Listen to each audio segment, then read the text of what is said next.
Assalamualaikum warahmatullahi wabarakatuh. Bismillah walhamdulillah wassalatu wassalamu ala Rasulillah wa ala alihi wa sahbihi wa mawalah. Ikhwani fillah rahimakumullah.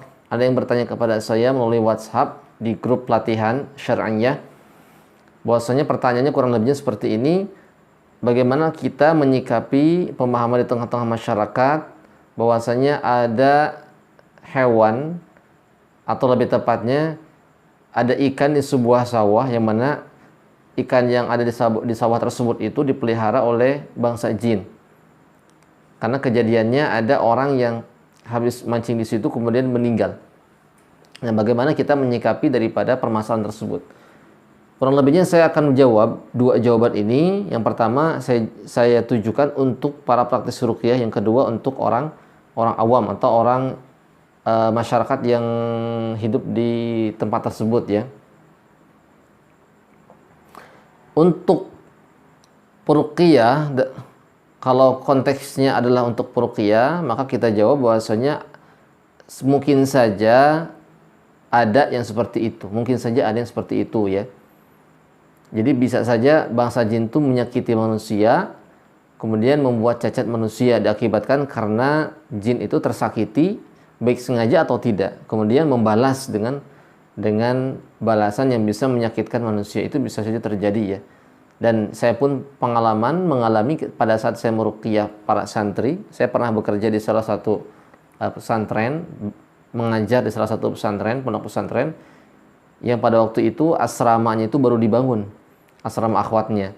Nah kemudian setelah dibangun, selesai ditempati, kemudian santrinya itu banyak yang kesurupan. Banyak kesurupan karena memang asramanya ini bekas kebun yang lama tidak ditempati. Nah itu kesurupan, sampai massal, sampai banyak yang kesurupan, termasuk ustazahnya juga kesurupan, padahal mereka penghafal Quran.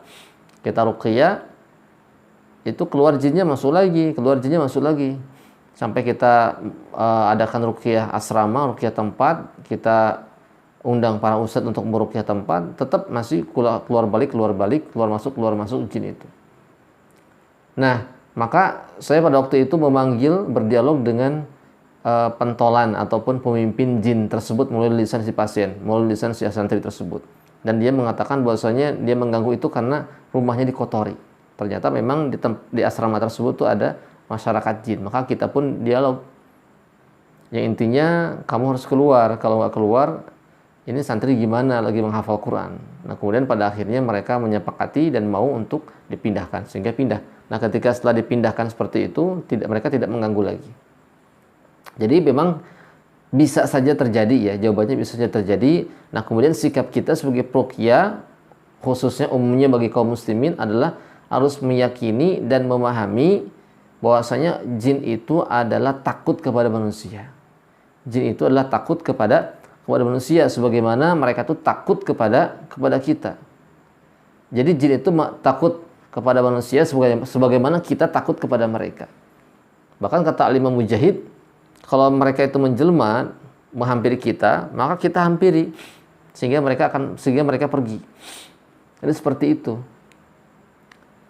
Dan biasanya kalau orang yang diganggu jin itu mereka sudah bermasalah dari awalnya. Bisa mereka itu punya khodam, bisa orang yang bersangkutan itu dia punya jin nasab atau terkena sihir. Ya pada saat saya meruqyah para santri yang terkena gangguan jin itu kan saya lihat kebanyakan yang kesurupan itu orang-orang yang bermasalah. Mereka yang punya jin nasab, mereka yang dia kena sihir, kemudian dan yang lainnya. Kalau orang yang kosong dari jin, kemudian tidak ada urusan dengan jin nasab, mereka tidak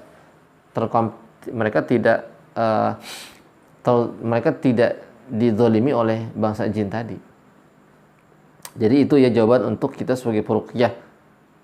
Kita jangan takut dan kita harus memahami bisa saja terjadi. Nah, kalau terjadi ya kita lakukan ruqyah.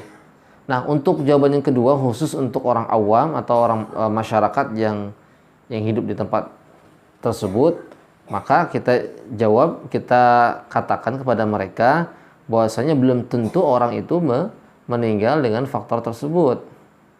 Belum tentu meninggal dengan faktor tersebut atau tersakiti dengan faktor adanya jin, karena belum tentu juga, siapa tahu dia sakit yang lain dan sebagainya. Apalagi kalau mati. Mati itu kan di tangan Allah, ajal itu di tangan Allah.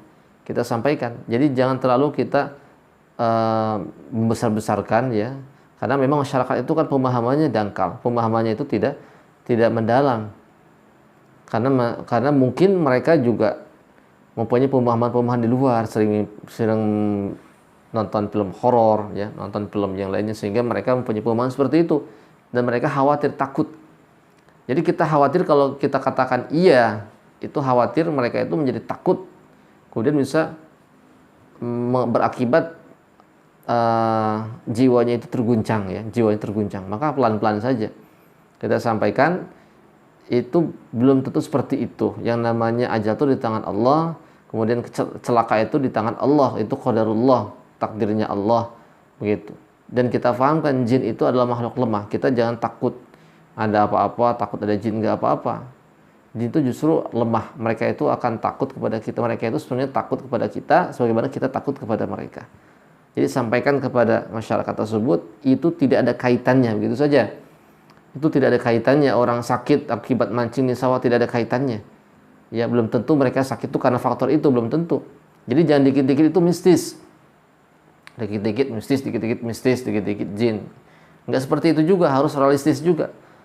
Jadi ada ciri-cirinya kalau orang terkena gangguan jin. Terus jangan dianggap sesuatu yang menakutkan.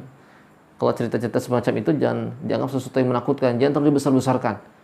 Ya, sudah ada fakta di lapangan, jangan terlalu dibesar-besarkan, jangan terlalu dipikirkan.